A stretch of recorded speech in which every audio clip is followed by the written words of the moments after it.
Week 8 college football picks against the spread, man.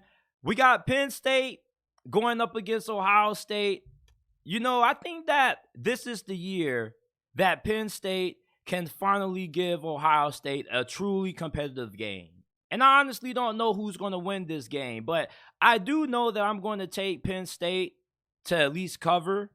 I do think that this game should be no bigger than a 3-point margin. Penn State has a really good defense. Drew Aller is a really good quarterback. He's the most talented quarterback that James Franklin has ever had. And I think that Penn State has the quarterback advantage in this matchup. Kyle McCord, he's not bad, but he definitely isn't great, and he probably is the worst quarterback that Ohio State has had in the last couple of years compared to their previous quarterbacks that they've had in the past couple of years. We got UCF, who is a 19-point underdog going on the road against Oklahoma. I'm going to take Oklahoma to cover. UCF, they're not really good. I think there's a chance that Gus Malzahn may be on the hot seat. Oklahoma right now, they are a really hot team. They're coming off a big win in their rivalry matchup against Texas. And that defense has been lights out so far this season. And UCF, offensively, they just don't really have a lot of firepower to match up well against that OU defense.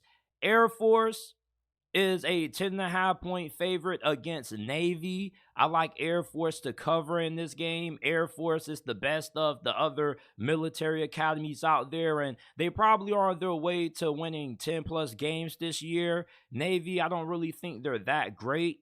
This game probably could be a little bit close for the first couple of quarters, but I think Air Force should pull away.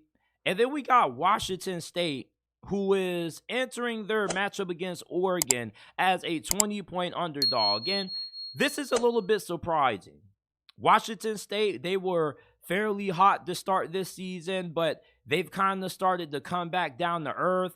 Cam Ward hasn't really played his best ball. Meanwhile, Oregon is coming off a 3-point loss against Washington in a game that they probably could have won if they didn't miss that field goal, or if they were able to be more successful on their fourth down attempts.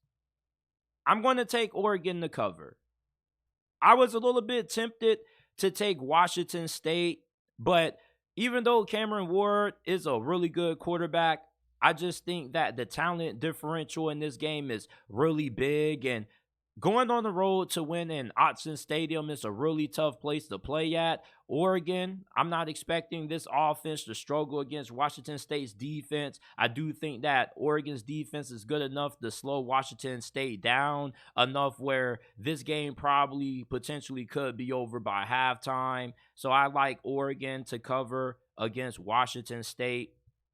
We got one of the biggest games this week. Tennessee, Alabama. Alabama is currently a 9.5-point favorite at the time I'm recording this, and this surprises me, because Alabama hasn't really been potent offensively. Offensively, they do enough. They barely got past Arkansas. Even though they were in control of that game for the most part, Arkansas came back late and made it a little bit of a wonker at times.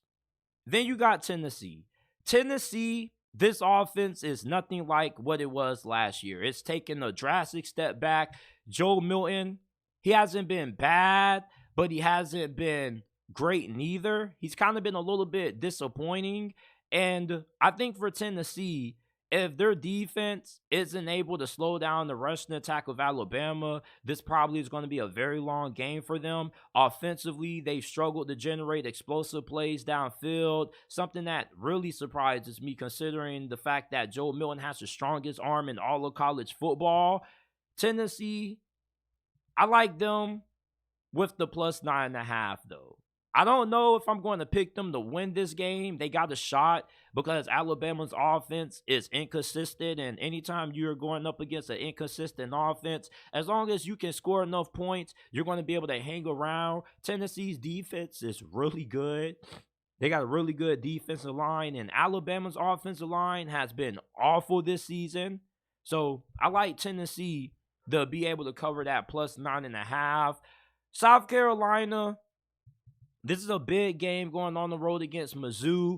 Mizzou, They currently are a 7-point favorite entering this game. South Carolina, they haven't been bad, but you look at their record and it may tell you otherwise, but you're not always what your record says you are. This is a team that kind of has been able to hang around with certain teams. Spencer Rattler has been playing some really good football. It's just that they don't have a defense and their offensive line is doo-doo. Missouri, they got one of the best offenses in the SEC. Brady Cook has played really good. They got a really good group of wide receivers led by Luther Burden. Their defense probably may not get a lot of stops in this game, but maybe they can force a turnover or two. I like Missouri with the -7 in this ball game. Tulane is going up against North Texas. Haven't really watched any of North Texas this year, but I do think it's pretty safe to say that Tulane should cover in this ball game. They still have picked up from where they were last year. They're one of the best G5 schools in America right now. North Texas, they look a little mid to me. Tulane should be able to cover. We got Iowa hosting Minnesota. It's always tricky when you have Iowa on the docket because they don't have any offense at all. They got a really good defense. Minnesota, their defense is okay. Their offense is terrible. They got quarterback concerns. Their wide receivers aren't great. I like Iowa.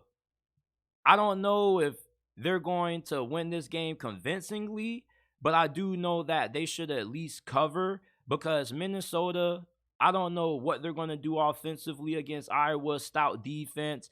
They don't got a quarterback that can really push the ball downfield. He's not really accurate neither. Iowa, you know that with them, they're going to be able to keep that Minnesota offense pretty much neutralized unless they get a big play on special teams. But Iowa also is a pretty good team on special teams. They win the field position battle. This is going to be a drag-out, knockout brawl. It's going to be one of those games that is going to be fairly entertaining. It's probably going to be very low scoring. So if you're somebody that bets on the total points, you probably want to take the under in this game, depending on what it is, because there's a really good chance that the first team that gets the 10 in this ball game probably wins it.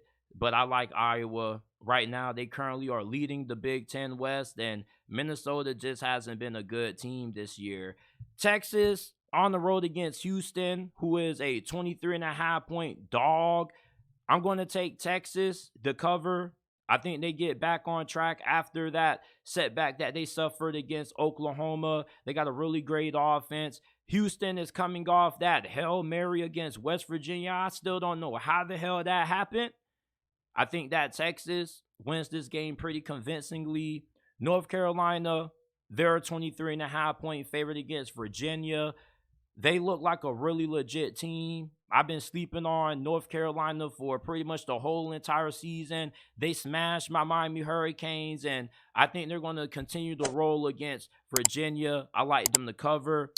Ole Miss against Auburn. Auburn is a team that you don't really know what to expect from them on a week-to-week basis. They are playing Ole Miss at home, and they gave Georgia a competitive game when they were playing at home last time. Ole Miss has a really good offense, but they don't really got much defense. All right. I like Auburn to cover. I like Auburn because Hugh Freeze, he's somebody that always has his teams ready to play in big games, and even if they lose, it's probably going to still be a tightly contested contest because Ole Miss doesn't really have a great defense. I believe Auburn should have success running the football and being able to do what they want to do on offense, which is why I'm going to take them with the +6.5. Michigan, easily, I'm taking them with the -24 on the road against Michigan State. Michigan State, they don't really have a true head coach. And that's a big reason why I like Michigan to win this game in the cover convincingly. There's not really anything that Michigan State does particularly well that poses a legitimate threat to Michigan being able to cover and win this game. Even though Michigan is a little bit annoying at times because sometimes in games, it'll take them a while to get going. You know, like last week against Indiana, I believe. It was a really close game in the first quarter. And then after the second quarter, they just busted that thing wide open and they took control and they covered. Duke against FSU. They're plus 14. I think I'm easily going to take Duke. Even though FSU has the talent advantage, Duke has proven to everybody this year that they're able to hang around with any team. They were able to hang around with Notre Dame. They upset Clemson week 1, which even though it was a week 1 affair, Duke had a way more dominant win against Clemson than what Florida State had. And I know that the games are different week by week. Playing on the road in Doak Campbell Stadium is going to be a hostile environment, but Mike Elko is a really good coach. He always has his team well prepared. They don't beat themselves. They're not going to have a lot of costly penalties. They're not going to have a lot of crazy turnovers. And also, they got a really great defense. And Florida State has had the tendency to kind of start the game out kind of slow at times. Like against Boston College, that game kind of could have went Boston College's way. It's just Florida State, they don't necessarily beat teams that you expect them to blow out convincingly. Looking at this game, you expect them to blow out Duke, but I think that Duke, with how great that defense is and how good of a coach Mike Elko is, I like them to keep this game within at least 10 points. So I like them to cover that plus 14. I think LSU easily covers against Navy. Their offense is really good. And Navy, they run that triple option offense, which LSU's defense should be able to stop. The problem with LSU hasn't really been on their front seven defensively. It's been more on the back end. And I think that they probably covered this game by halftime. We got Utah going on the road against USC. This is a tricky game. Utah has a great defense, but they got absolutely zero offense.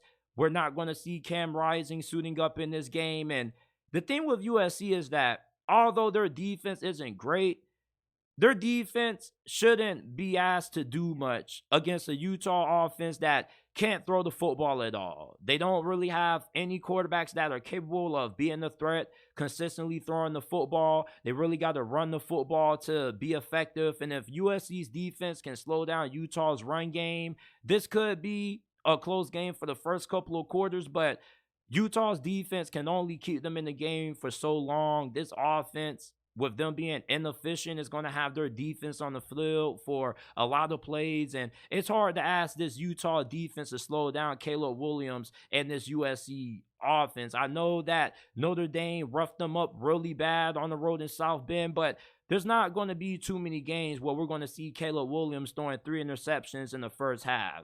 This is a big spot for USC to bounce back. I think that they do.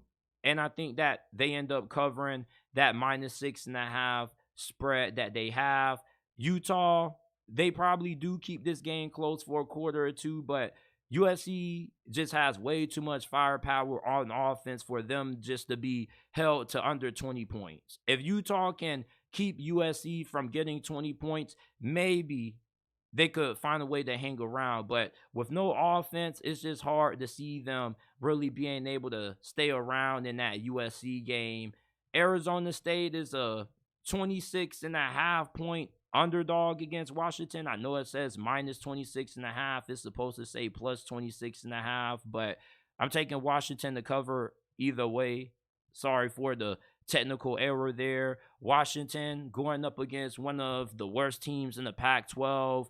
Arizona State has been able to give teams like USC, Colorado a little bit of a fight, but Washington, with how well they're able to throw the football and how high of a level Michael Penix is playing at right now, currently the Heisman frontrunner, I'm going to take Washington to be able to cover. Plus, they're going to have the home field advantage. So these are my college football Week 8 picks against the spread. If you guys put any money using these picks on a parlay or something like that, I only want the credit. I don't want the blame. But I've been pretty good when it comes to college football picks against the spread this year. My Yahoo League, I'm currently tied for first place. We had a down weekend last week, but I'm expecting a big bounce back week this weekend.